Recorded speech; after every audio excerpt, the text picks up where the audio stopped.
இந்த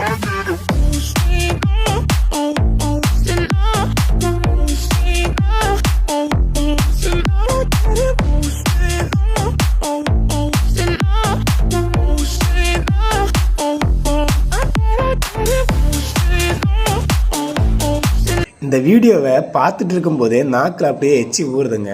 ஆமாங்க, எங்கள் கன்னியாகுமரி மாவட்டத்தில் பீஃபுக்கும் பரோட்டாவுக்கும் அடிக்ட் ஆகாத ஆளே கிடையாது. இந்த பீஃபும் பரோட்டாவும் எங்கள் கன்னியாகுமரி டிஸ்ட்ரிக்டில் அவ்வளோ பெரிய இடத்த பிடிச்சிருக்கு. ஒரு சண்டே ஆச்சுனாலே சாயங்காலம் ஏதாவது ஒரு ஹோட்டலுக்கு போயிட்டு பரோட்டா அப்படியே பிச்சு போட்டு இலையில அதுக்கு மேலே பீஃப் ரோஸ்ட்டை ஊற்றி அப்படியே பிசைஞ்சு அடிக்கிற ஒரு சுகமே தனிங்க. அவ்வளோ டேஸ்ட்டாக இருக்கும். அது கூட ஒரு சின்ன ஒரு பிளாக் டீயோ இல்லை ஒரு டீயோ சாப்பிடும்போது தான் அன்றைக்கி அந்த நாளை திருப்தி ஆகும். அது மட்டும் இல்லைங்க, எங்கள் கன்னியாகுமரி டிஸ்ட்ரிக்டில் பீஃபும் பரோட்டாவும் சாப்பிடாத நபர்களே கிடையாது. எங்கள் ஊரில் பார்த்திங்கன்னா அதிகமான கூலி தொழிலாளிகள் இருக்கிற ஒரு மாவட்டம். செங்கல் சூளை, அதுக்கப்புறம் பார்த்திங்கன்னா கல் அடிக்க போகிறது, அது மட்டும் இன்னும் பலதரப்பட்ட வேலைகள், இந்த கன்ஸ்ட்ரக்ஷன் ஒர்க்கு, அது மாதிரிப்பட்ட பலதரப்பட்ட ஒர்க்குக்கு போகிற மக்கள் இருக்காங்க. ஸோ அவங்களோட ஸ்ட்ரென்த்துக்கும் ஹெல்த்துக்கும் பார்த்திங்கன்னா பீஃப் உணவை பார்த்திங்கன்னா ரொம்பவே அதிகமாக எடுத்துக்கிறாங்க.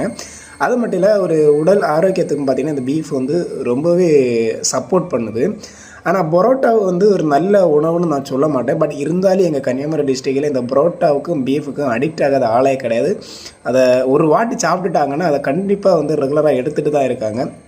என்னை பொறுத்த வரைக்கும் நான் பீஃபுக்கும் பரோட்டாவுக்கும் அடிக்ட்டு. சண்டே ஒரு நாள் அதை சாப்பிடலைன்னா அன்னைக்குள்ள நாள் எனக்கு திருப்தி ஆகுதுன்னு சொல்லிட்டு இந்த வீடியோ கட் பண்ணுறேன். நீங்களும் இதே மாதிரி பீஃபுக்கும் பரோட்டாவுக்கும் அடிக்ட் ஆகிருந்தீங்கன்னா கண்டிப்பாக நம்ம பேஜை ஃபாலோ பண்ணிவிட்டு இந்த வீடியோ உங்கள் ஃப்ரெண்ட்ஸுக்கு ஷேர் பண்ணுங்கள். ஓகே ஃப்ரெண்ட்ஸ், பாய்.